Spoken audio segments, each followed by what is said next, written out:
दोस्तों आज हम अध्याय 12 पृष्ठीय क्षेत्रफल और आयतन सरफेस एरियाज एंड वॉल्यूम्स के बारे में पढ़ेंगे। इसको स्टार्ट करने से पहले इसके थोड़े से फॉर्मूले जो इम्पोर्टेंट फॉर्मूले हैं उसके बारे में डिस्कस कर लेते हैं हम। ठीक है, तो इसमें सबसे पहले आता है घन। तो ठीक है, घन किस तरीके से होता है, इस तरीके से हमारा क्या होता है, घन होता है। तो घन का कुल क्षेत्रफल हमारा क्या होता है, तो घन का कुल क्षेत्रफल होता है 6 गुणा में भुजा स्क्वायर। ठीक है, क्योंकि इसकी भुजा कितनी होती है 6, तो 6 गुणा में भुजा स्क्वायर।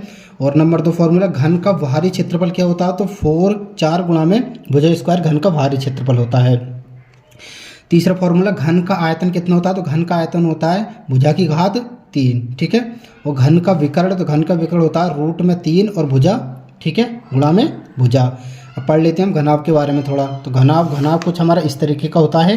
पहला फॉर्मूला इसका, घनाभ का कुल क्षेत्रफल कितना होता है, तो 2 और गुणा में क्या होता है, लंबाई गुणा चौड़ाई प्लस चौड़ाई गुणा ऊंचाई प्लस ऊंचाई गुणा लंबाई। ठीक है, ये क्या होता है, घनाभ का कुल क्षेत्रफल होता है। घनाभ का बाहरी क्षेत्रफल क्या होता है, तो हमारा घनाभ का बाहरी क्षेत्रफल होता है 2 गुणा में लंबाई प्लस चौड़ाई और गुणा में ऊंचाई। ये क्या होता है, घनाभ का बाहरी क्षेत्रफल। अब घनाभ का आयतन क्या होता है, तो घनाभ का आयतन होता है लंबाई गुणा चौड़ाई गुणा ऊंचाई। ठीक है, ये घनाभ का आयतन होता है।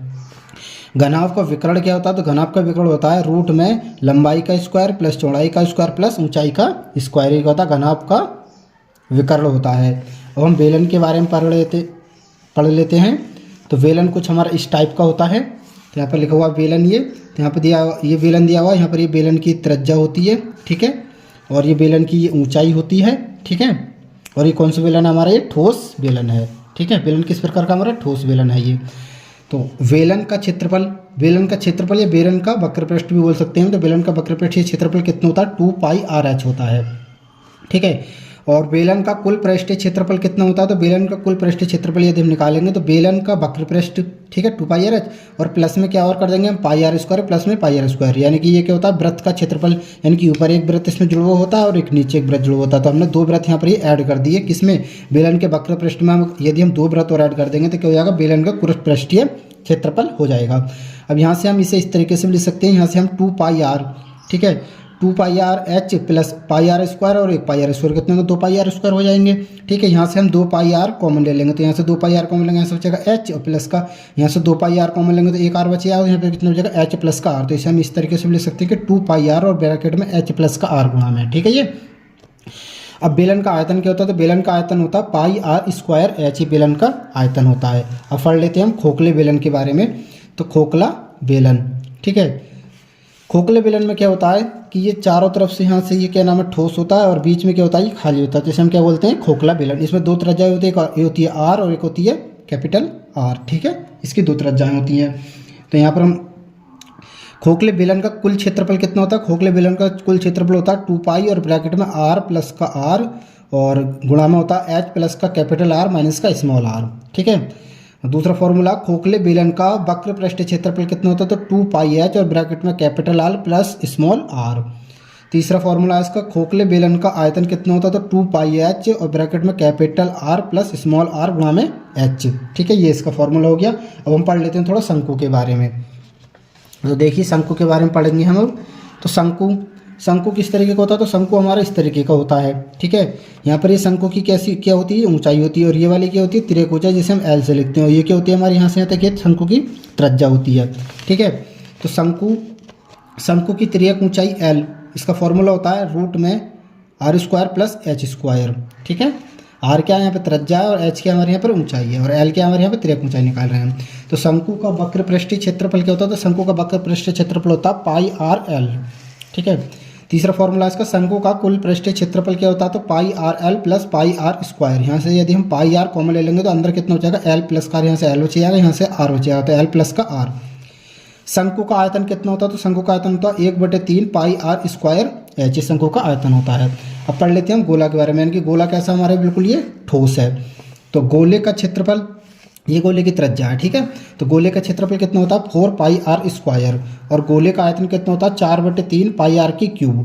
ठीक है, अब अर्धगोला के बारे में पढ़ लेते हैं। अर्धगोला कौन सा हमारा, ये ठोस वाला अर्धगोला है। तो अर्धगोले का क्षेत्रफल कितना होता है, 2πr² और अर्धगोले का आयतन कितना होता है, तो 2/3 πr³। और अर्धगोले का कुल क्षेत्रफल कितना होता है, तो 2πr² प्लस का पाई r स्क्वायर, पाई r स्क्वायर 2πr² को जोड़ेंगे कितना होगा, 3πr² हो जाएगा। अब हम वृत्त के बारे में पढ़ लेते हैं। तो ये हमारा क्या वृत्त और इसकी ये त्रिज्या है। तो वृत्त का क्षेत्रफल कितना होता है, तो πr² होता है। वृत्त की परिधि कितनी होती है, तो 2πr होती है। अब अर्धवृत्त के बारे में पढ़ लेते हैं। हमारा क्या अर्धवृत्त यानी कि आधा वृत्त। तो अर्धवृत्त का क्षेत्रफल कितना होता है, πr²/2, यानी कि इससे 2 से भाग लगा देंगे तो कितना आएगा, πr²/2। अर्धवृत्त की परिधि कितनी होती है, πr। वृत्त की परिधि होती है 2πr, अगर हम 2πr में 2 से भाग लगा देंगे कितना हो जाएगा, πr। तो अर्धवृत्त की परिधि कितनी हो जाएगी, πr। अब हम गोला पढ़ा था हमने, खोखला गोला छूट गया, तो खोखले गोले के बारे में पढ़ लेते हैं हम। तो ये हमारा क्या खोखला गोला है, ठीक है। इसके चारों तरफ ये मोटी परत है और बीच में क्या ये खाली है।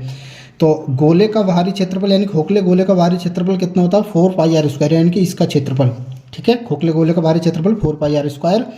और दूसरा सूत्र हमारा गोले का आयतन कितना होता है, तो 4/3 πr³ माइनस 4/3 πr³, यानी कि हम बड़े वाले गोले में से छोटा वाला यदि गोला घटा देंगे तो गोले का आयतन इससे निकल आएगा।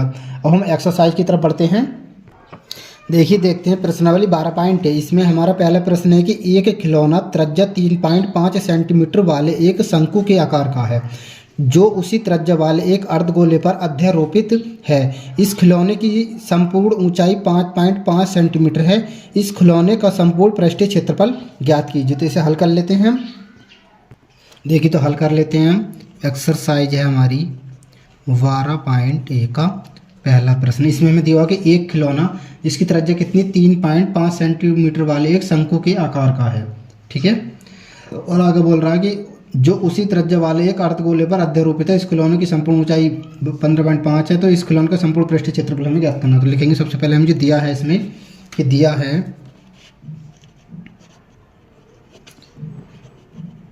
दिया है अर्धगोले व शंकु की त्रिज्या,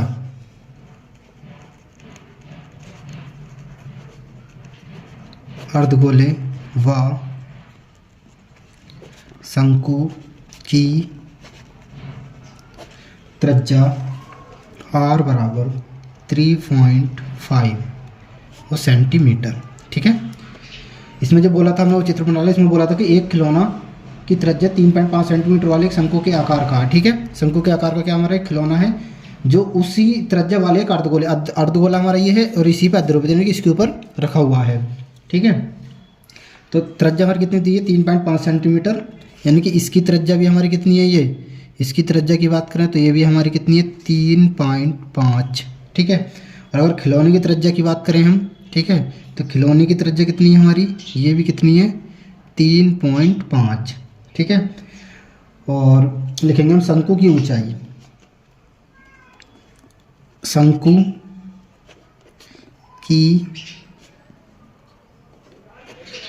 की ऊंचाई, ठीक है। तो शंकु की ऊंचाई कितनी है, इसकी हमारी कुल ऊंचाई जो दे रखी है खिलौने की वो दे रखी है हमें 15.5 कुल ऊंचाई खिलौने की, ठीक है। खिलौने की ऊंचाई हमें दे रखी है 15.5 सेंटीमीटर। और हमें निकालनी है शंकु की ऊंचाई इसकी इतनी केवल। तो इसकी निकालेंगे तो हम कैसे निकालेंगे, इसमें से ये वाली ऊंचाई घटा देंगे,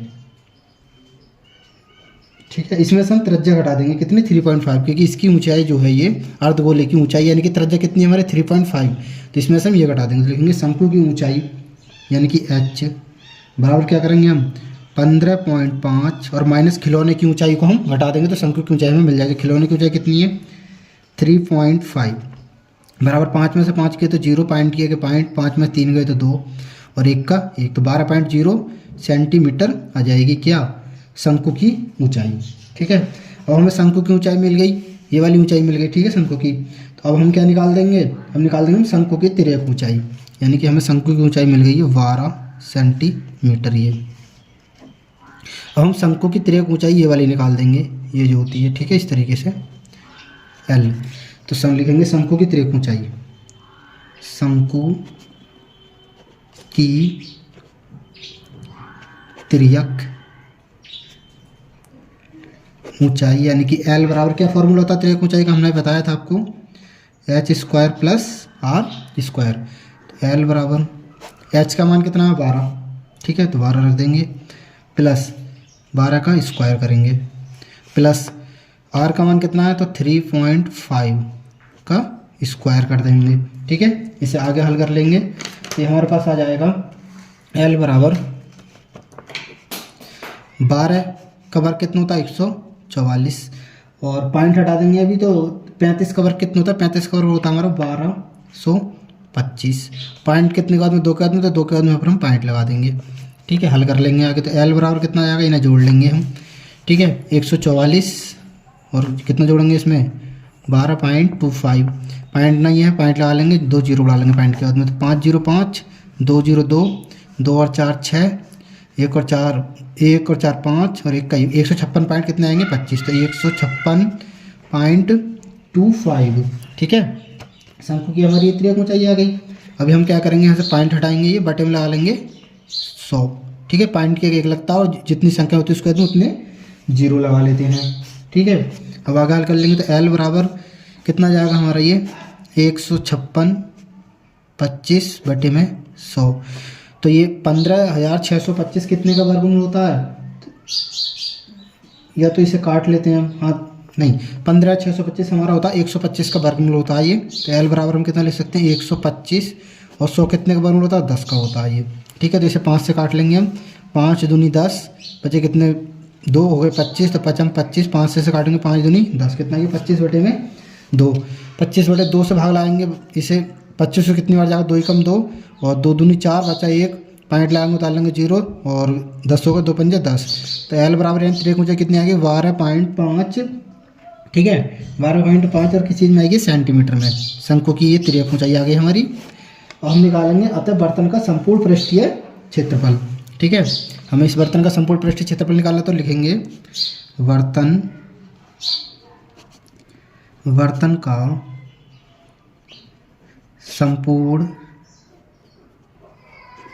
पृष्ठीय,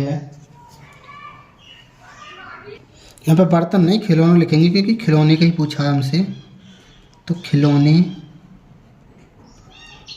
खिलौने का संपूर्ण पृष्ठीय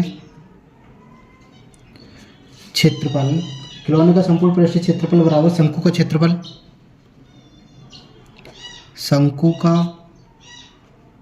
क्षेत्रफल, ठीक है, और प्लस में क्या लगाएंगे हम इसमें अर्धगोले का क्षेत्रफल, अर्धगोले का क्षेत्रफल। देखिए इसका हम खिलौने का संपूर्ण पृष्ठीय क्षेत्रफल निकालना, तो एक तो हमारा शंकु बनना, तो हमने लगा दिया शंकु का क्षेत्रफल प्लस अर्धगोला एक हमारा, तो इसका अर्धगोले का क्षेत्रफल लगा दिया हमने। अब आगे हल कर लेंगे इसे, तो बराबर शंकु का क्षेत्रफल का फॉर्मूला होता है हमारा πr/l प्लस अर्धगोले का क्षेत्रफल का फॉर्मूला क्या होता है हमारा, तो 2πr² हमने लिखवाया था। बराबर इसे हल कर लेंगे, यहाँ से कॉमन आ रहा था πr कॉमन आ रहा था, πr हम कॉमन ले लेंगे, यहाँ से कितना हो जाएगा l प्लस 2 और r बचे जाएगा।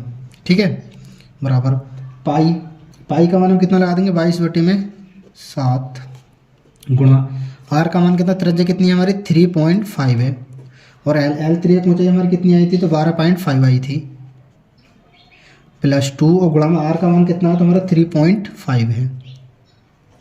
ठीक है, आगे हल कर लेंगे इसे हम, तो कितना आएगा 7 से काट देंगे तो 7 पंजे 35 यानी कि 0.5 आ जाएगा। ठीक है, और 22 की गुणा 0.5 से कर देंगे हम, तो कितना आएगा देखिए 0.5 की गुणा इससे करेंगे तो 5 दूनी 10 का 0 यहाँ से लगा 1, 5 दूनी 10 और 1 11, पॉइंट कितने बाद में 1 का दूनी पॉइंट लगा देंगे, यहाँ पे कितना आएगा ये 12.5 प्लस 2 की गुणा 35 से कर देंगे, तो 35 दूनी कितने होते हैं 70, पॉइंट 1 के बाद में तो 1 के बाद में हम पॉइंट लगा देंगे 11.0 यानी कि 11, और यहाँ पे कितना आएगा इन्हें जोड़ देंगे हम, तो कितना आएगा ये 7 और 2 9 और 1 का 1, और पॉइंट के बाद में कितना पॉइंट, तो पॉइंट के बाद में 5 आ जाएगा। ठीक है, आगे हल कर लेंगे हम इसे, तो ये हमारे पास आ जाएगा 11 की गुणा 19.5 से करेंगे तो कितना आएगा 11 पंजे 55 के 5 हासिल लगा 5, 11 9 99 और 5 कितने होगा 104, 104 के 4 हासिल लगे 10, 11 कम 11 और 10 21, पॉइंट कितने का में 1 के तो 1 के हमारा पॉइंट आएगा यानी कि 214.5, और किस चीज़ में आएगा ये वर्ग सेंटीमीटर में, यानी कि सेंटीमीटर स्क्वायर। ठीक है, ये क्या गया हमारा खिलौने का संपूर्ण पृष्ठीय क्षेत्रफल, ये क्या हो जाएगा इस प्रश्न का ये आंसर हो जाएगा। प्रश्न नंबर 2 देखते हैं। इसमें हमें दिया हुआ कि दवा का एक कैप्सूल एक बेलन के आकार का, ठीक है, दवा का कैप्सूल किसके आकार का, बेलन के आकार का, जिसके दोनों सिरों पर एक एक अर्धगोला लगा हुआ है, जिसके दोनों सिरों पर एक एक अर्धगोला लगा हुआ है। पूरे कैप्सूल की लंबाई 14 मिलीमीटर है और उसका व्यास 5 मिलीमीटर है। इसका पृष्ठीय क्षेत्रफल हमें ज्ञात करना है, यानी कि कैप्सूल यानी कि बेलन का पृष्ठीय क्षेत्रफल हमें निकालना है। तो हमने ये कैप्सूल बना लिया है, इसके दोनों सिरों पर हमने क्या लगा दिए हैं, 2 अर्धगोले लगा दिए हैं। और कैप्सूल की कुल लंबाई, इसमें बोला है कि कैप्सूल की कुल लंबाई 14 मिलीमीटर है और इसका व्यास कितना है, 5, यानी कि इसका यदि हम व्यास की बात करें कैप्सूल की, तो इसका व्यास हमें कितना दे रखा है, 5, यहाँ से यहाँ तक ये 5 मिलीमीटर कैप्सूल का ये व्यास टोटल, ठीक है। तो जब कैप्सूल का व्यास 5 मिलीमीटर है तो इसकी त्रिज्या कितनी हो जाएगी हमारी, यदि हम त्रिज्या की बात करें तो त्रिज्या हमारी यहाँ से होगी आधी इसकी, तो यहाँ तक इसकी त्रिज्या कितनी हो जाएगी हमारी, 2.5 मिलीमीटर, ठीक है। और इधर त्रिज्या बात करें तो कितनी हो जाएगी, ये भी 2.5 मिलीमीटर कैप्सूल की हमारी ये त्रिज्या हो जाएगी, ठीक है। अब हम लिखेंगे जो दिया है, प्रश्न नंबर हमारा कौन सा है, ये प्रश्न नंबर हमारा ये दूसरा लिखेंगे हम इसमें कि दिया है कैप्सूल यानी कि बेलन भी बोल सकते हैं इसे हम, कैप्सूल यानी कि बेलन की कुल लंबाई बराबर 14 मिलीमीटर और कैप्सूल का कुल व्यास, कैप्सूल का कुल व्यास बराबर 5 मिलीमीटर, ठीक है। तो बेलन की त्रिज्या कितनी हो जाएगी, ये कैप्सूल की त्रिज्या, बेलन की त्रिज्या क्या होती है, व्यास की आधी होती है, यानी कि 5/2, जब इससे भाग लगाएंगे तो 2 दूनी 4, 5 1 10 होगा, पॉइंट लगाएंगे 0 तालेंगे, 2 पंजे 10, कितनी होगी, 2.5 मिलीमीटर की होगी बेलन की त्रिज्या यानी कि आर। तो आर बराबर कितना हो गया हमारा, 2.5 मिलीमीटर। अब निकालेंगे बेलनाकार भाग की ऊंचाई, जो बेलनाकार भाग है हमारा ये, तो इसकी ऊंचाई कितनी होगी, टोटल ऊंचाई दे रखी है इसकी, तो इसके अर्धगोले में भी, अर्धगोले की ऊंचाई भी इसमें सम्मिलित है। हमें निकालनी है केवल बेलन की ऊंचाई, तो हम निकालेंगे बेलनाकार भाग की ऊंचाई। तो बेलनाकार भाग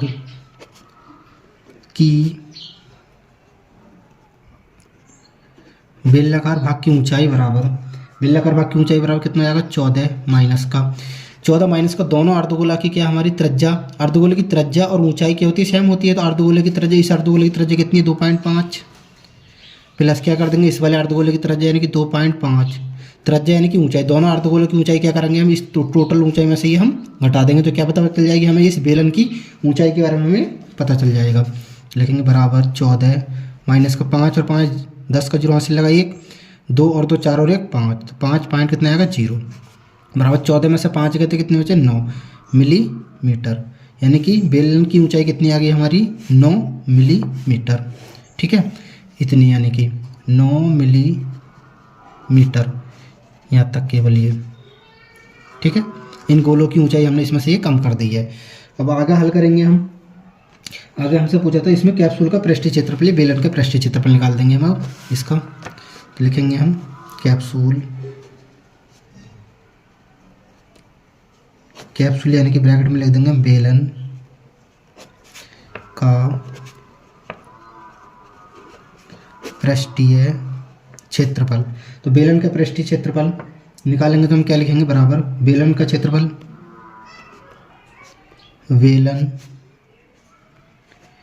कैप्सूल का पृष्ठीय क्षेत्रफल, यहाँ पे बेलन नहीं लिखेंगे हम, कैप्सूल लिखेंगे, केवल कैप्सूल का पृष्ठीय क्षेत्रफल, यानी कि पूरे कैप्सूल का पृष्ठीय क्षेत्रफल निकालना है हम। तो लिखेंगे बेलन का क्षेत्रफल प्लस 2 गुणा में दो अर्धगोले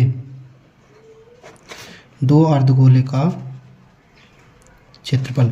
हम पूरे कैप्सूल का क्षेत्रफल निकालेंगे तो बेलन का क्षेत्रफल भी आ गया इसमें, और 2 अर्धगोले लगे हुए हैं, तो 2 और गुणा में अर्धगोले का क्षेत्रफल लगाएंगे। तो आगे हल कर लेंगे हम इसे, बराबर बेलन का क्षेत्रफल कितना होता है, तो हमारा 2πRh होता है प्लस 2, और अर्धगोले का क्षेत्रफल क्या होता है, तो हमारा 2πr² होता है, ठीक है। आगे हल कर लेंगे अब हम इसे। तो यहाँ से कॉमन क्या आ रहा है हमारा 2 पाई आर कॉमन आ रहा है, तो ले लेंगे 2 पाई आर कॉमन लेंगे, तो यहाँ से कितना हो जाएगा एच, और प्लस में 2 पाई आर हमने यहाँ से कॉमन ले लिया, 2 के अंदर गुणा करेंगे 2 आर बचेगा यहाँ से, प्लस में 2 आर। अब यहाँ पर हम मान पुट कर देंगे, तो 2 गुणा में पाई का मान कितना 22/7 गुणा में आर, त्रिज्या कितनी है हमारी, त्रिज्या 2.5, ये 5/2 भी रख सकते हैं हम, ठीक है 5/2 रख लेते हैं त्रिज्या। और एच क्या हमारी कौन सा एच चाहिए, ये हमारा बेलन का क्षेत्रफल, यानी कि बेलन की ऊंचाई रखनी है यहाँ पर हमें, है ना। तो बेलन की ऊंचाई हमारी कितनी थी, बेलन की ऊंचाई हमारी 9 + 2, और गुणा में त्रिज्या कितनी रखनी है, त्रिज्या रख देते हैं 5/2, क्योंकि 5/2 की आधी 2.5 है, 5/2 कुछ भी रख दो, बात तो एक ही है। आगे हल कर लेंगे हम इसे, 2 से ये 2 कट जाएगा, ठीक है।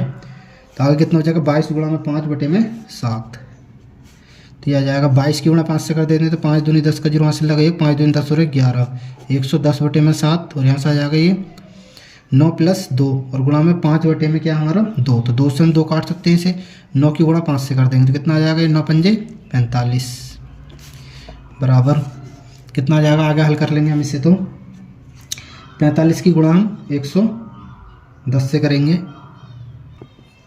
यहाँ पर ये छोटी सी मिस्टेक हो गई, यहाँ पर ये 2 से 2 कटेगा तो 9 प्लस और गुणा, ठीक है। यहाँ पर क्या इसकी गुणा में तो था ये, और इसके तो प्लस में ये, तो 9 और प्लस का 5, 9 और 5 कितने यहाँ पर 14 आएंगे ये, ठीक है। कितना आ जाएगा ये यहाँ पर, ये 14 आगे मिस्टेक हो गई है ये, ठीक है। 9 और 5 14 हो गई है। आगे हल करेंगे, ये इसके गुणा में है, तो 7 से काटेंगे तो 7 दूनी 14, 2 बार जाएगा, 2 की गुणा 110 से करेंगे, तो 110 दूनी कितने होते हैं हमारे 220, और मिलीमीटर स्क्वायर, यानी कि वर्ग मिलीमीटर में क्या आएगा आंसर, यानी कि एप्सिलॉन का हमारा क्या है पृष्ठीय क्षेत्रफल, यही हो जाएगा इस प्रश्न का फाइनल आंसर हो जाएगा ये। प्रश्न नंबर 3 देखते हैं, इसमें हमें दिया हुआ है कि ऊंचाई जो दे रखी 2.4 सेंटीमीटर और व्यास 1.4 सेंटीमीटर वाले एक ठोस बेलन में से इसी ऊंचाई और इसी व्यास वाला एक शंक्वाकार खोल काट लिया जाता है, शेष बचे ठोस का निकटतम वर्ग सेंटीमीटर तक पृष्ठीय क्षेत्रफल ज्ञात कीजिए। जैसे हल कर लेते हैं, ठीक है। तो सबसे पहले इसमें बोल रहा है कि ऊंचाई 2.4 सेंटीमीटर वाले और व्यास 1.4 सेंटीमीटर वाले एक बेलन, ठीक है। तो बेलन की ऊंचाई कितनी है हमारी, इसकी 2.4 सेंटीमीटर, ये बेलन की क्या है हमारी ये ऊंचाई है, ठीक है। ये बेलन है हमारा, ठीक है, बाहर वाला ये। तो बोल रहा है कि ऊंचाई और व्यास कितना 1.4 सेंटीमीटर, इस बेलन का व्यास कितना, तो 1.4 सेंटीमीटर क्या है इस बेलन का व्यास वाले एक ठोस बेलन में से इसी ऊंचाई और इसी व्यास का, यानी कि इसी ऊंचाई और इसी व्यास का व्यास वाले एक शंक्वाकार खोल काट लिया जाता है, यानी कि एक शंक्वाकार खोल ये काट लिया जाता है, ठीक है, खोल काट लिया जाता है। शेष बचे ठोस का निकटतम वर्ग सेंटीमीटर तक पृष्ठीय क्षेत्रफल, जो शेष बच रहा है उसका हमें पृष्ठीय क्षेत्रफल क्या है ज्ञात करना है। तो लिखेंगे हम, प्रश्न नंबर हमारा ये तीसरा, हल कर लेते हैं इसे हम। लिखेंगे दिया है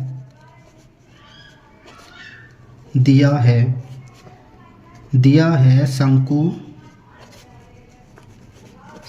की ऊंचाई, शंकु की ऊंचाई किसके बराबर है, शंकु की ऊंचाई बराबर बेलन की ऊंचाई, यानी कि शंकु और बेलन की ऊंचाई दोनों की क्या है बराबर है। तो शंकु की ऊंचाई बराबर बेलन की ऊंचाई, यानी कि h बराबर हमें कितनी दे रखी है 2.4 सेंटीमीटर। अब लिखेंगे बेलन का व्यास, बेलन का व्यास बराबर शंकु का व्यास, दोनों का ही बराबर है। बेलन का व्यास बराबर शंकु का व्यास बराबर हमें कितना दे रखा 1.4 सेंटीमीटर। अब निकालेंगे हम कि बेलन की त्रिज्या बराबर शंकु की त्रिज्या, तो बेलन की त्रिज्या बराबर शंकु की त्रिज्या हम निकालेंगे, तो व्यास की कितनी होती है आधी त्रिज्या, तो 1.4/2, इससे भाग लगाएंगे इसे, तो कितना आएगा ये 0.7, ठीक है। तो त्रिज्या कितनी आएगी r बराबर 0.7 सेंटीमीटर, ठीक है, यानी कि इसकी त्रिज्या की बात करें यहाँ से आता तो कितनी आ गई 0.7 सेंटीमीटर, ठीक है। दोनों की त्रिज्या बेलन और शंकु की त्रिज्या। अब निकालेंगे हम शंकु की त्रियक ऊंचाई, तो लिखेंगे हम शंकु की, ठीक है। शंकु की ऊंचाई तो हमारे 2.4 है, लेकिन शंकु की तिर्यक ऊंचाई, ये वाली ऊंचाई निकालेंगे हम। शंकु की तिर्यक ऊंचाई यानी कि L बराबर फॉर्मूला होता है रूट में h² प्लस r स्क्वायर। तो L बराबर कितनी आएगी रूट में h, यानी कि ऊंचाई कितनी है, नॉर्मल ऊंचाई कितनी है हमारी 2.4, तो 2.4 प्लस त्रिज्या कितनी है, तो त्रिज्या हमारी 0.7 का स्क्वायर, ठीक है। आगे हल कर लेंगे तो हमारा आ जाएगा ये L बराबर 24 का वर्ग कितना होता है, तो 576, ठीक है। पॉइंट कहाँ पे आएगा, यहाँ पर, प्लस 0.77 का वर्ग कितना होता है 49, पॉइंट 1 के बाद में तो कितने बार आ रहा है, 2 के बाद में आ जाएगा यहाँ पर, ठीक है। कैसा आ रहा है देखो पॉइंट, ये अगर 0.7 की गुणा 0.7 से करेंगे तो पॉइंट करेंगे 1 2, 2 के बाद में पॉइंट लगेगा, ऐसे यहाँ पर 2 के बाद में पॉइंट लगाए, इतना आ गया हमारा ये। तो L बराबर कितना आएगा रूट में, ये जोड़ेंगे इन्हें तो 9 और 6 15 का 5 हासिल लगा 1, 4 और 7 11 और 1 12, पॉइंट किया गया पॉइंट 1 हासिल का, और 5 ये कितने होगा 6। तो L बराबर कितना आएगा 625 कितने का वर्गमूल होता है 25 का, तो 25 का है ना 12 जाएगा, और यहाँ पर पॉइंट आएगा 2.5। तो हमारी शंकु की तिर्यक ऊंचाई कितनी आ गई 2.5, और ये किस चीज़ में आएगी हमारी, किस चीज़ में चल रही है सारी, सेंटीमीटर में, तो ये किस चीज़ में आएगी सेंटीमीटर में शंकु की तिर्यक ऊंचाई। अब लिखा रहे हैं हम शेष बचे ठोस का पृष्ठीय क्षेत्रफल, शेष बचे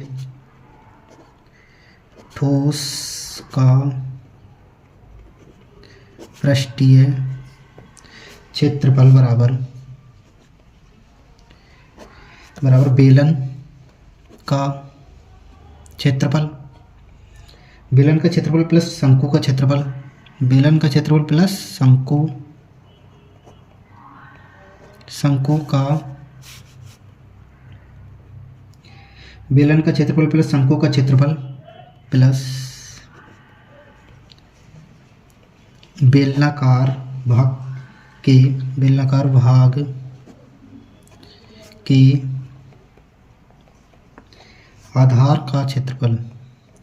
का क्षेत्रफल, यानी कि वृत्त का क्षेत्रफल, लिख सकते हैं वृत्त का क्षेत्रफल। देखिए हमने क्या लिखा है, हम निकाल रहे हैं शेष बचे ठोस का क्षेत्रफल निकाल रहे हैं हम। तो क्या लिखेंगे हम, बेलन का क्षेत्रफल यानी कि इसके पूरे के बेलन का क्षेत्रफल, ठीक है, और प्लस शंकु का क्षेत्रफल यानी कि शंकु का क्षेत्रफल जो काटा है, और ये काट के निकाला है ना, तो इसे क्या करेंगे हम इसी में ऐड कर देंगे, ना कि इसे हम घटा देंगे, ठीक है, ये गलती नहीं करनी है। और प्लस बेलनाकार भाग के आधार का क्षेत्रफल, यानी कि बेलनाकार भाग का ये आधार जो है, यहाँ पर क्या बनना है, एक वृत्त बन रहा है, तो इसका वृत्त का क्षेत्रफल हम क्या कर देंगे इसमें ऐड कर देंगे, ना कि घटाना, अगर घटा दोगे तो ये गलत हो जाएगा, ठीक है। तो हमें क्या करना है, यहाँ पर जोड़ना है। तो आगे हल कर लेंगे हम इसे। तो कितना आएगा, बेलन का क्षेत्रफल कितना होता है, तो 2πRh, प्लस शंकु का क्षेत्रफल कितना होता है, तो πRL, प्लस बेलनाकार भाग के आधार का क्षेत्रफल यानी कि वृत्त का क्षेत्रफल कितना होता है, तो πr², ठीक है।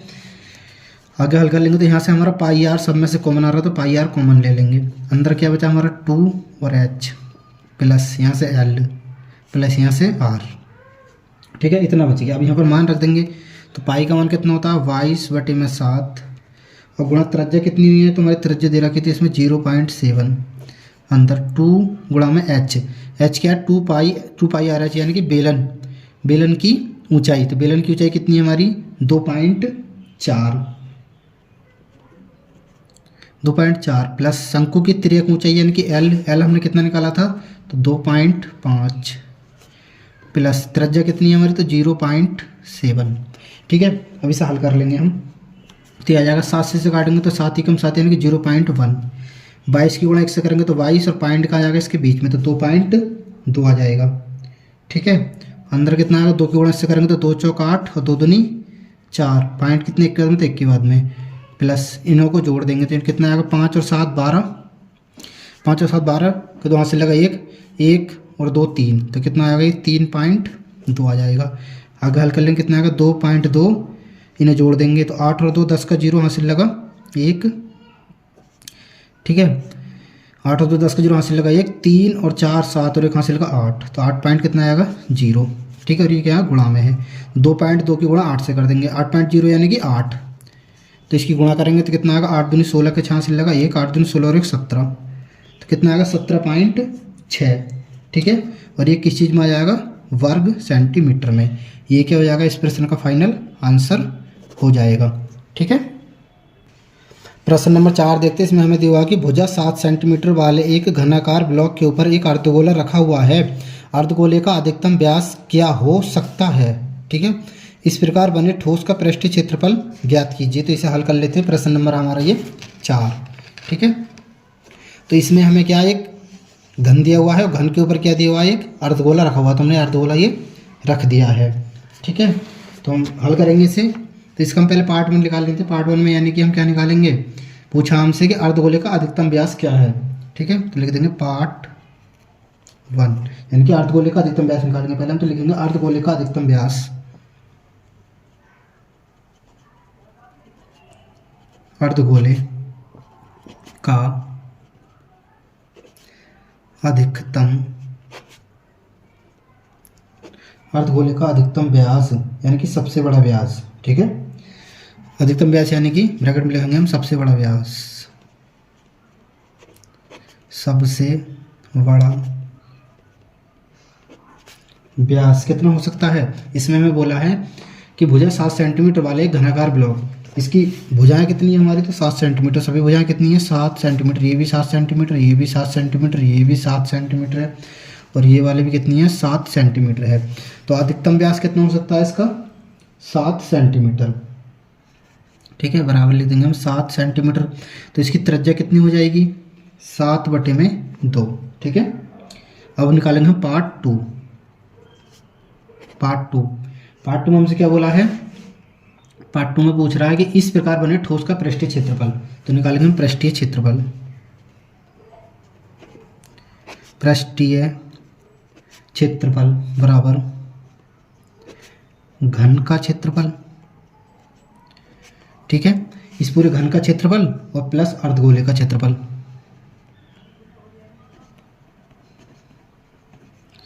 अर्धगोले का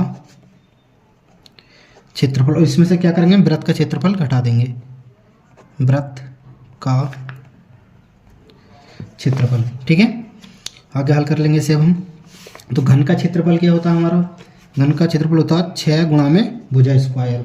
ठीक है, तो हमने भुजा क्या मान लेते हैं, भुजा मान लेते हैं इसमें हम, इसकी भुजा ए मान लेते हैं पहले। ठीक है, तो 6a² आ जाएगा, यानी कि ये फिर हिंदी में लिख लो, 6 गुणा में भुजा स्क्वायर घन का क्षेत्रफल प्लस अर्धगोले का क्षेत्रफल क्या होता है, 2πr² माइनस वृत्त का क्षेत्रफल क्या होता है, πr²। ठीक है, आगे हल करेंगे तो बराबर 6 गुणा में भुजा स्क्वायर प्लस 2πr² में से π² घटा तो कितना हो जाएगा, πr²।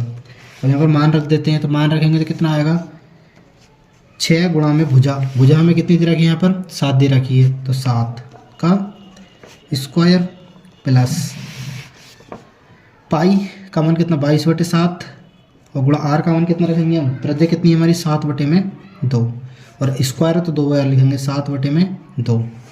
हल कर लेंगे अब हम इसे। तो 7 से ये 7 कटेगा, 2 से काटेंगे तो ये 11 बार कटेगा, 2 कम 2, 2 कम 2। आगे हल करेंगे तो कितना आएगा हमारा, ये 6 और गुणा में 7 का वर्ग कितना होता है, 7×7 प्लस यहाँ से कितना आ जाएगा, ये यहाँ से बच के 11 और गुणा में 7, तो 11 गुणा में 7/2। इसकी इससे गुणा कर देंगे तो हमारे पास ये कितना आ जाएगा, ये आ जाएगा हमारे पास 9 छक्का 54, 54 के 4 हाथ से लगे 5, 6 चौक 24 और 5 29 प्लस 11 7 77/2। इसके बटे में बन मान के एलसीएम ले लेंगे, तो एलसीएम कितना आएगा, 2। 1 से 2 भाग देंगे तो 2 बार जाएगा, 2 के गुणा इसमें करेंगे तो 2 चौक 8, 2 9 18, हाथ से लगा 1, 2 दूनी 4 और 1 5 प्लस 77। कितना आ जाएगा, अभी इसमें ऐड कर देंगे, 8 और 7 15 के 5, हाथ से लगा 1, 8 और 7 15 और 1 16, हाथ से लगा 1, 5 और 1 6, 665/2। ठीक है, अब आगे हल कर लेंगे तो कितना आएगा, 2 से बाहर आएंगे, 2 3 6, 2 3 6, 2 दूनी 4, बचा 1 पॉइंट लगाएंगे, उतार लेंगे 0, 2 पंजे 10, कितना आ गया 332.5 और क्या आ गया ये सेंटीमीटर स्क्वायर। क्या गया हमारा ये इसका पृष्ठीय क्षेत्रफल कितना गया 332.5 सेंटीमीटर स्क्वायर। ये क्या जाएगा इसका फाइनल आंसर हो जाएगा। प्रश्न नंबर 5 देखते हैं। इसमें हमें दिया हुआ है कि कोई बर्तन एक खोखले अर्धगोले के आकार का है जिसके ऊपर एक खोखला बेलन अध्यारोपित है। अर्धगोले का व्यास 14 सेंटीमीटर है और इस बर्तन की कुल ऊंचाई 13 सेंटीमीटर है। इस बर्तन का आंतरिक व्यास पृष्ठीय क्षेत्रफल ज्ञात कीजिए। तो इसे हल कर लेते हैं हम। प्रश्न नंबर हमारा ये 5वां, ठीक है। तो इसमें हमें जो दिया वो लगाया वो लिख लेते हैं कि दिया है, लिखेंगे दिया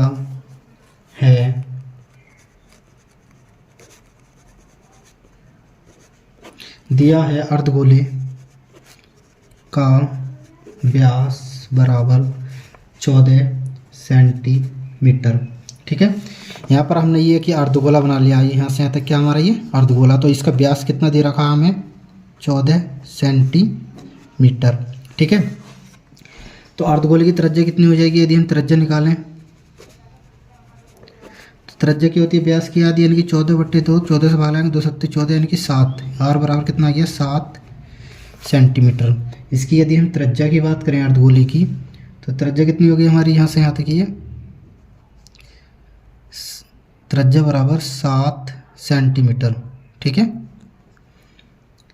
और यहाँ से यहाँ तक भी ये भी कितनी होगी हमारी ये 7 सेंटीमीटर, क्योंकि अर्धगोले की त्रिज्या और ऊंचाई क्या होती है हमारी समान होती है, ठीक है।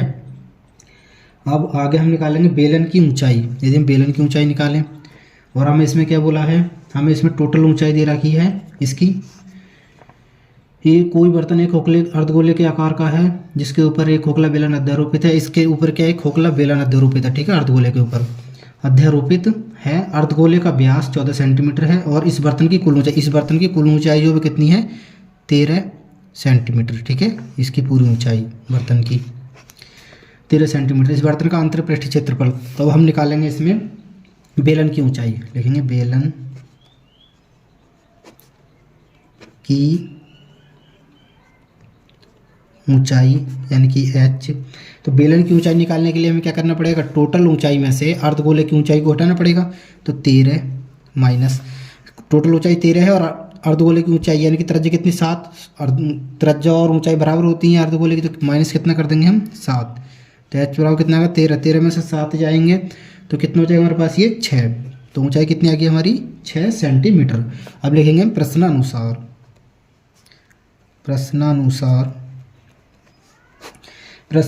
बर्तन का आंतरिक पृष्ठीय क्षेत्रफल हमें निकालना। तो लिखेंगे हम बर्तन का आंतरिक पृष्ठीय क्षेत्रफल बराबर क्या सूत्र लगाएंगे हम, अर्धगोले का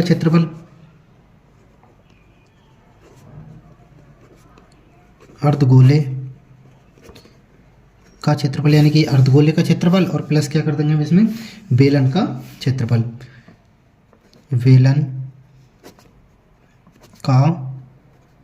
ठीक है। दोनों को ऐड कर देंगे। तो अर्धगोले का क्षेत्रफल क्या होता है हमारा 2πr² प्लस बेलन का क्षेत्रफल क्या होता है हमारा 2πrh, ठीक है। यहाँ पर कॉमन ले लेंगे। कॉमन क्या आ रहा है हमारा 2πr कॉमन आ रहा है, तो यहाँ से क्या हो जाएगा r और प्लस यहाँ से क्या बच जाएगा हमारे पास h। आगे हल कर लेंगे तो 2 गुणा में पाई का मान कितना लगा देंगे 22/7, ठीक है। और हमारी त्रिज्या कितनी है यहाँ पर, तो त्रिज्या है हमारी 7। यहाँ पर मान रख देंगे तो 7 प्लस h कौन सी वाली ऊंचाई है यहाँ पर, ये हमारी h है हमारी बेलन का क्षेत्रफल, यानी कि बेलन की ऊंचाई हमने कितनी निकाली है यहाँ पर दर्शा देंगे। तो बेलन की ऊंचाई ये हमारी आई थी, बेलन की ऊंचाई h बराबर कितनी निकाली हमने 6 सेंटीमीटर, ठीक है। बेलन की ऊंचाई कितनी आई हमारी h बराबर ये 6 सेंटीमीटर। तो यहाँ पर रख देंगे हम बेलन की ऊंचाई कितनी आई 6, ठीक है। आगे हल कर लेंगे तो कितना आ गई ये 7 से ये 7 कट जाएगा, 22 गुणा में 2, 22 दूनी कितने होते हैं 44 और गुणा में 7 और 6 कितने हो जाएंगे हमारे पास ये 13, ठीक है। 13 किससे गुणा करेंगे, 13 चौका 52 के 2 हासिल लगे 5, 13 चौका 52, 52 और 5 कितने हो गए 57, यानी कि 572 और क्या आएगा वर्ग सेंटीमीटर। ठीक है, ये क्या हो जाएगा, इस प्रश्न का ये आंसर हो जाएगा। देखिए प्रश्न नंबर 6 देखते हैं। इसमें हमें दिया हुआ है कि कोई तंबू एक बेलन के आकार का, ठीक है, कोई तंबू एक बेलन के आकार का जिस पर एक शंकु अध्यारोपित है, जिसके ऊपर एक क्या शंकु अध्यारोपित है, यदि बेलनाकार भाग की ऊंचाई और व्यास, ठीक है, बेलन की ऊंचाई कितनी है 2.1 मीटर है और व्यास कितना है 4 मीटर है, तथा शंकु की तिर्यक ऊंचाई कितनी है 2.8 मीटर है। इस तंबू को बनाने में प्रयुक्त कैनवास का क्षेत्रफल ज्ञात करना है, साथ ही 500 रुपये प्रति वर्ग मीटर की दर से इसमें प्रयुक्त कैनवास की लागत ज्ञात करनी है हमें। ठीक है, तो इसे हल कर लेते हैं। प्रश्न नंबर हमारा ये 6। ठीक है, तो इसमें सबसे पहले हमें दिया कि कोई तंबू एक बेलन के आकार का है, तो ये कोई तंबू है जो कि बेलन के आकार का है। ठीक है, हमें तंबू नाले बेलन के आकार का है जिस पर एक शंकु अध्यारोपित है, जिसके ऊपर क्या है एक शंकु अध्यारोपित है, हमने एक शंकु अध्यारोपित इस पर कर दिया है। ठीक है, अध्यारोपित है। तो इसमें बेलनाकार भाग की ऊंचाई यानी कि इसकी ऊंचाई कितनी है, तो ऊंचाई हमें दे रखी है 2.1 मीटर। ठीक है, इसकी ऊंचाई होगी 2.1 मीटर और आगे बोला कि 2.1 मीटर और 4 मीटर, यानी कि व्यास कितना है इसका 4 मीटर, तो व्यास लिख देंगे हम 4 मीटर, यानी कि यहाँ से यहाँ तक इसका व्यास कितना है 4 मीटर। ठीक है, आगे बोल रहा था शंकु की तिर्यक ऊंचाई 2.8 मीटर है, यानी कि शंकु की इसकी तिरछी ऊंचाई जो है कितनी है 2.8 मीटर, ये तिर्यक ऊंचाई इसकी 2.8 मीटर है। इस तंबू को बनाने में प्रयुक्त कैनवास का, अब आगे हल कर लेते हैं इसे। ठीक है, छठा तो सबसे पहले लिखेंगे हम दिया है, जो दिया है इसमें वो लिख लेंगे कि दिया है बेलनाकार भाग की ऊंचाई,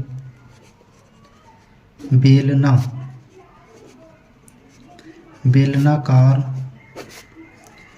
भाग की ऊंचाई h, बेलनाकार भाग की ऊंचाई कितनी है 2.1 मीटर। ठीक है, और अब लिखेंगे हम कि बेलनाकार भाग का व्यास, बेलनाकार भाग का व्यास बराबर कितना है, बेलनाकार भाग का व्यास हमें दिया 4 मीटर, व्यास यानी कि डी, तो हम यहाँ से त्रिज्या निकाल लेंगे कि बेलनाकार भाग की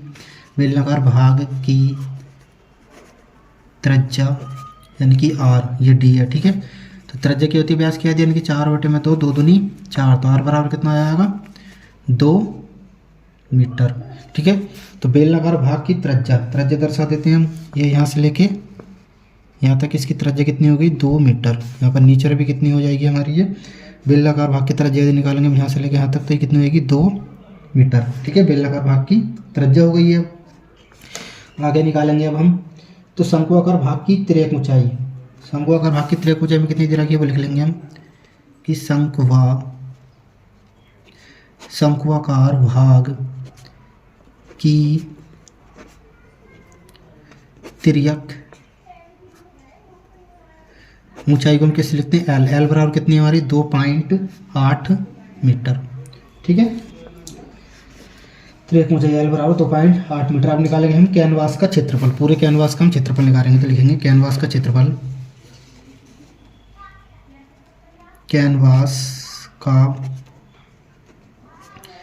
कैनवास का क्षेत्रफल बराबर निकालेंगे तो क्या लगाएंगे हम, शंकुआकार भाग का पृष्ठीय क्षेत्रफल, इसका शंकु का क्षेत्रफल है ना, लिखेंगे शंकुआकार भाग का पृष्ठीय क्षेत्रफल, भाग का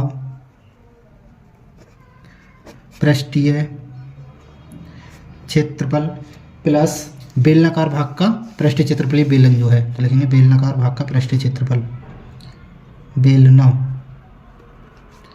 बेलनाकार भाग का पृष्ठीय क्षेत्रफल। अब फॉर्मूले लगा देंगे हम इसमें, तो फॉर्मूला शंकुआकार भाग का पृष्ठीय क्षेत्रफल यानी कि शंकु का क्षेत्रफल क्या होता है हमारा पाई आर एल, प्लस बेलनाकार भाग का पृष्ठीय क्षेत्रफल यानी कि बेलन का क्षेत्रफल क्या होता है हमारा 2 पाई आर एच। ठीक है, अब आगे हल कर लेंगे इसे, तो पाई आर, यहाँ से पाई आर दोनों में से कॉमन आ रहा है तो कॉमन ले लेंगे हम। ठीक है, तो पाई आर कॉमन ले लिया हमने, अंदर क्या बचा यहाँ से एल बच गया, यहाँ से क्या बच गया हमारा पाई आर हमने कॉमन ले लिया, तो यहाँ से बच गया 2h, मान रख देंगे यहाँ पर हम, पाई का मान कितना रख देंगे 22/7 गुणा आर, त्रिज्या कितनी है हमारी, त्रिज्या हमारी 2 गुणा तिर्यक ऊंचाई कितनी है तो 2.8 प्लस 2 और गुणा में h, किस कौन सी ऊंचाई है हमारी, एच हमारे दे रखी है यहाँ पर बेलनाकार भाग का पृष्ठीय बेलन की ऊंचाई कितनी है हमारी इसकी, तो 2.1। ठीक है, अब आगे हल कर लेंगे इसे हम, तो कितना आ जाएगा ये देखिए, इसकी गुणा करेंगे तो 2 दूनी 4 और 2 दूनी 4, 44/7। यहाँ पर हल करेंगे इसे, कितना आएगा 2.8 प्लस में इसकी गुणा इससे करेंगे तो 2 ही कम 2 और 2 दूनी 4, तो 4.2। आगे हल कर लेंगे, कितना आएगा 44/7 और गुणा में इन्हें जोड़ लेंगे, 8 हो तो 10 का 0 हासिल लगा, 1 4 हो तो 6 और 1 7, तो कितना आ गया 7.0। 7 से 7 ये कट जाएगा, तो यहाँ से हमारा बराबर कितना बचे जाएगा, ये ऊपर से 44 और क्या क्षेत्रफल है तो किस चीज़ में आएगा, वर्ग सेंटीमीटर में, मीटर में या सेंटीमीटर में, ये खाली मीटर में दे रखा था हमें तो ये मीटर में आएगा। ठीक है, वर्ग मीटर स्क्वायर, ये क्या हो जाएगा इस प्रश्न का, ये आंसर हो जाएगा। ठीक है, एक आंसर हमारा ये हो जाएगा इसका। ठीक है, और फिर आगे हमसे बोला है कि 1 मीटर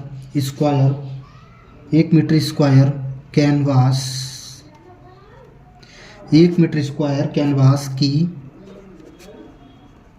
लागत बराबर कितने, 500 रुपये है। तो अब हम निकाल देंगे कि टोटल बने स्तंभों को बनाने में कैनवास की लागत हमें बतानी है, तो 44 मीटर स्क्वायर है इसका क्षेत्रफल, तो 44 की गुणा हम क्या कर देंगे 500 से, तो लिखेंगे बराबर 44 गुणा 500 बराबर कितना आ जाएगा, इसकी गुणा करेंगे तो 5 चौक 20 का 0 हासिल लगे 2, 5 चौक 20 और 2 22 और 2 0 और तो 2 0 और लगा देंगे, तो कितना आएगा ये, इकाई दहाई सैकड़ा हज़ार 10,000 यानी कि 22,000 रुपये।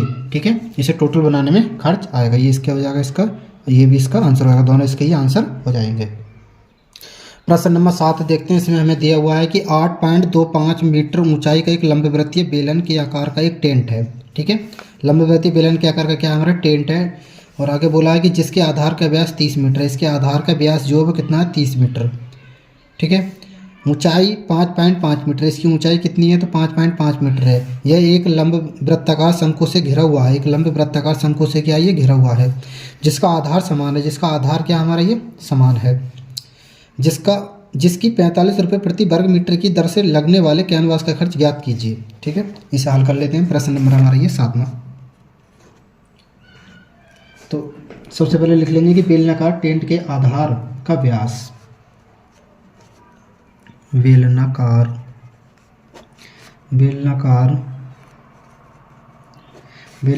टेंट के आधार का व्यास यानी कि d बराबर कितना है 30 मीटर। ठीक है, 30 मीटर लिखेंगे, 30 मीटर। तो त्रिज्या निकाल देंगे यहाँ से हम, बेलनाकार भाग की त्रिज्या यानी कि r बराबर कितनी हो जाएगी, त्रिज्या होती है व्यास की आधी, तो 30/2 15 बार कटेगा ये, तो r बराबर कितना आ जाएगा हमारा ये 15 मीटर। ठीक है, आगे हल कर लेंगे, अब लिखा लेंगे शंकु की ऊंचाई, यहाँ से हम इस वाले शंकु की ऊंचाई। ठीक है, टोटल ऊंचाई हमें इतनी दे रखी है और शंकु की ऊंचाई इतनी और बेलन की ऊंचाई कितनी 5.5 है, तो शंकु की ऊंचाई निकालेंगे अब हम, शंकु की ऊंचाई यानी कि h बराबर, तो शंकु की ऊंचाई निकालने के लिए हमें क्या करना पड़ेगा, टोटल ऊंचाई में से हम बेलन की ऊंचाई को यदि घटा दें तो हमें शंकु की ऊंचाई मिल जाएगी। तो हम टोटल ऊंचाई में से घटाएंगे, टोटल ऊंचाई 8.25 माइनस का 5.5। ठीक है, ये घटा देंगे तो h बराबर कितना आ जाएगा हमारे पास, ये देखिए इधर घटा देते हैं, तो 8.25 में से 5.5 यहाँ पे कितनी, तो 0 उड़ा लेंगे, 5 में से 0 गए तो 5, इधर 5 चलेंगे, 12 में से 5 गए तो 7, यहाँ पे पॉइंट लेंगे, पॉइंट के पॉइंट है, और यहाँ पे कितने रह गए 7, 7 में से 5 गए तो 2, कितना हो जाएगा 2.75। ठीक है, कितना है 2.75, और किस चीज़ में ये मीटर में, तो मीटर में ही ये आएगा। ठीक है, ये क्या आ गई हमारी शंकु की ऊंचाई आ गई हमारी ये। अब हम निकालेंगे शंकु की तिर्यक ऊंचाई निकाल लेंगे, यानी कि ये वाली ऊंचाई, ये तो हमने निकाल ली, अब शंकु की तिर्यक ऊंचाई निकालेंगे। लिखेंगे शंकु की तिर्यक ऊंचाई यानी कि L बराबर फुट में h square plus r square formula होता है। तो L बराबर h हमने निकाला अभी 2.75 का वर्ग प्लस r, यानी कि त्रिज्या हमने निकाली थी अभी 15 का वर्ग। ठीक है, तो यहाँ से L बराबर आ जाएगा हमारा, तो ये यानी कि 275 का वर्ग, यानी 275 की गुणा 275 से करेंगे तो हमारे पास आएगा ये 15 75 625 75,625 और पॉइंट कितने के बाद में आएगा 4 के बाद में, तो 1 2 3 4। ठीक है, यहाँ पे क्या आ जाएगा हमारा ये पॉइंट आ जाएगा, प्लस 15 का वर्ग कितना होता है 225।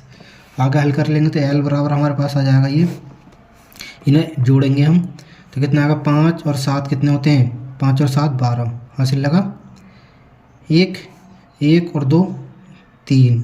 ठीक है, 2 के 2 और पॉइंट के बाद में संख्या सारी ऐसी आ जाएंगी, यानी कि 5 6 2 5। ठीक है, इतना आ गया ये। तो एल बराबर इसका यदि हम क्या निकालेंगे वर्गमूल निकालेंगे कितने का 232.5625 का, तो इसका वर्गमूल होता है, यानी कि इसे ऐसे पढ़े हम इकाई दहाई सैकड़ा हज़ार 10,000 लाख 10 लाख। ठीक है, 23,25,625 के यदि हम वर्गमूल निकालेंगे तो इसका ये होता है 1525 का वर्गमूल होता है ये। ठीक है, 1525 का। ठीक है, तो पॉइंट लगा देंगे हम, यहाँ पर पॉइंट आएगा यहाँ पर। ठीक है, वर्गमूल मैंने निकालना सिखा दिया, पीछे से 2 2 के जोड़े बनाते हैं। ठीक है, वीडियो के शुरू में। तो एल हमारी तिरक की ऊंचाई कितनी आ जाएगी 15.25। यदि वर्गमूल निकालना आपसे नहीं आता तो आप कमेंट कर सकते हैं, मैं अलग से इसकी एक वीडियो बना दूंगा। अब निकालेंगे हम कैनवास का संपूर्ण पृष्ठीय क्षेत्रफल। कैनवास का संपूर्ण पृष्ठीय क्षेत्रफल, इस कैनवास का संपूर्ण पृष्ठीय क्षेत्रफल निकालेंगे तो क्या लगाएंगे हम, शंकु का पृष्ठीय क्षेत्रफल प्लस बेलनाकार भाग का पृष्ठीय क्षेत्रफल। देखिए, कैनवास का हम पृष्ठीय क्षेत्रफल निकालना है तो हमें क्या क्या लगाना पड़ेगा, शंकु का पृष्ठीय क्षेत्रफल यानी कि शंकु का पृष्ठीय क्षेत्रफल और प्लस बेलन का क्षेत्रफल यानी कि बेलनाकार भाग का पृष्ठीय क्षेत्रफल, ये हमने लगा दिया संपूर्ण पृष्ठीय क्षेत्रफल में। तो बराबर शंकु का पृष्ठीय क्षेत्रफल का फॉर्मूला क्या होता है, तो पाई आर एल प्लस बेलन का पृष्ठीय क्षेत्रफल यानी कि बेलन का क्षेत्रफल क्या होता है, तो 2 पाई आर एच। यहाँ से कॉमन आ रहा पाई आर, तो हम पाई आर यहाँ से कॉमन ले लेंगे। ठीक है, और ये आर जो त्रिज्या होती है कॉमन वहीं पर लेते हैं जहाँ पर के त्रिज्या दोनों की सेम होती है। अगर त्रिज्या अलग अलग है तो तुम कॉमन नहीं ले सकते, यहाँ पर त्रिज्या अलग अलग तो आप कॉमन ले सकते हैं। तो यहाँ से क्या बचेगा एल प्लस का 2h बचेगा। देखिए यहाँ पर मान रखेंगे तो पाई का मान कितना रख देंगे हम 22/7 और गुणा आर यानी कि त्रिज्या कितनी थी हमारी 15 और तिर्यक ऊंचाई कितनी है हमारी इसमें एल, शंकु की तिर्यक ऊंचाई हमने कितनी निकाली थी, तो निकाली थी 15.25 प्लस 2 और गुणा में एच क्या है हमारा, ये एच हमारा बेलनाकार भाग का पृष्ठीय क्षेत्रफल। तो बेलन की ऊंचाई कितनी है हमारी 5.5। यहाँ पे देखिए दे रखी थी बेलन की ऊंचाई हमारी कितनी है 5.5, यहाँ पर रख देंगे हम 5.5 बेलन की ऊंचाई। ठीक है, अब आगे हल कर लेंगे तो कितना आएगा, देखिए 22 गुणा में 15 ऐसे ही रहने देंगे और बटे में 7, इसे हल कर लेंगे इधर वाले को तो 15.25 और प्लस 2 की गुणा से करेंगे 2 पंजे 10 का 0 से लगेगा, 2 पंजे 10 और 11, एक के बाद में पॉइंट है तो एक के बाद में पॉइंट लगा देंगे। अब हम आगे हल करेंगे तो कितना आ गया ये 22 गुणा में 15 और बटे में 7, तो कितना आ जाएगा ये, इन्हें जोड़ेंगे हम तो पॉइंट के बाद वाले तो ऐसे आ जाएंगे ये, यानी कि 25 इसे जोड़ेंगे 1 और 5 6, 1 और 1 2 यानी कि 26.25 आ जाएगा हमारे पास यहाँ से ये। अब इसे आगे हल कर लेंगे हम तो ये आ जाएगा हमारे पास 22 गुणा में 15 और गुणा में 26.25 और बटे में 7 है। ठीक है, 7 से हम इसे काट देंगे तो कितनी बार कटेगा, देखिए ये 7 या 21, 7 हम 7 समझे तो 7 या 21 बचे कितने यहाँ पर पॉइंट यहाँ पर आ जाएगा ना। ठीक है, 7 21 बचे 5 52 हो गए, 7 7 49, 3 बचे 35 हो गए, 7 21 7 चौकटे 7 पंजे 35। इससे जब हमने इसे भागा है तो 3.75 आ गया। आगे हल कर लेंगे 22 में 15 से करेंगे तो कितना आएगा, देखो 15 दूनी 30 का 0 हासिल लगा 3, 15 दूनी 30 और 3 33, 330 और गुणा में कितना आएगा 3.75। तो 330 की गुणा 3.75 से कर देंगे हम। देखिए यहाँ पर 330 की गुणा 3.75 से करेंगे तो कितना आ गया, यानी कि 3.75 और गुणा में 330। जीरो की गुणा इससे तीनों से करेंगे तो जीरो जीरो आएगा, यानी कि 0 0 0, एक स्थान खाली। 3 की गुणा इससे करेंगे तो 3 पंजे 15 और 3 सत्ते 21 और 1 22, हासिल लगे 2, 3 3 और 2 11, 2 स्थान खाली छूट जाएंगे। 3 की गुणा इससे करेंगे तो सेम ये आया, यही आएगा, यानी कि 5 2 1 1। इन्हें जोड़ेंगे कितना आएगा, 5 का 5, 5 और 2 7, 2 और 1 3, 1 और 1 2 और 1 का 1। पॉइंट कितने का, 2 के बाद में तो 1 2, यहाँ पर क्या आएगा पॉइंट। ठीक है, तो हमारा कितना आ जाएगा ये, सॉरी यहाँ पर ये 0 भी आएगा ना, 0 जोड़ेंगे तो हम पॉइंट कितने आएगा, 2 के बाद में, तो यहाँ पर हमारा पॉइंट आएगा, यहाँ पर नहीं आएगा ये। ठीक है, यहाँ पर ये पॉइंट आ जाएगा। तो जब हमने इसकी इससे गुणा करी तो हमारे पास कितना आया, ये लिखेंगे 1237.5। ये 0 लगा सकते हैं बाद में, इसे लगाओ मत लगाओ। ठीक है, तो हमारा क्या आ गया, कैनवास का संपूर्ण पृष्ठीय क्षेत्रफल आ गया, किस चीज़ में आ गई, ये मीटर स्क्वायर में। ठीक है, अब आगे हल कर लेते हैं। अब हमें आगे निकालना था कि 1 मीटर कैनवास का खर्च कितना, देखिए लिखेंगे 1 मीटर कैनवास का खर्च। तो 1 मीटर कैनवास का खर्च था हमारा, 1 मीटर कैनवास का खर्च बराबर 45 रुपये। ठीक है, तो हमें निकालना है कि 1237.5 मीटर कैनवास का खर्च हमें निकालना है। तो क्या करेंगे हम, 45 की गुणा कितने से कर देंगे, 1237.5 से कर देंगे। ठीक है, जब इसकी गुणा इससे करेंगे तो देखिए कितना आएगा, 1237.5 की गुणा 45 से, तो 5 पंजे 25, 5 सत्ते 35 और 2 37, हासिल 3, 5 थे 15 और 3 18, हासिल 1, 5 दूनी 10 और 11, हासिल 1, 5 1 5 और 1 6, एक स्थान खाली रहेगा। 4 पंजे 20, 7 चौक 28 और 2 30, 4 थे 12 और 3 15, 4 दूनी 8 और 1 9, 4 एकम 4। इन्हें जोड़ेंगे तो हमारे पास कितना आएगा, इसकी गुणा इससे करी। ठीक है, गुणा करके इसमें जोड़ेंगे कितना आएगा, 5 का 5, 7 0 7, 8 का 8, 5 और 1 6, 6 और 9 15 का 5, हासिल लगा 1, 4 और 1 5। पॉइंट कितने के बाद में है, पॉइंट यहाँ पर हमारा 1 के बाद यहाँ पर हमारा पॉइंट आ जाएगा। तो कितना आ गया हमारे 55,687 रुपये क्या आएगा हमारा ये खर्च आएगा। यानी कि हमसे इसमें लास्ट में पूछा था कि 45 रुपये प्रति वर्ग मीटर की दर से लगने वाले कैनवास का खर्च है। तो कैनवास का खर्च कितना आ गया हमारा 55,687.5 रुपये। ये इसका क्या हो जाएगा, फाइनल आंसर हो जाएगा। ठीक है, एक आंसर हमारा इसका ये हो गया था यहाँ पर।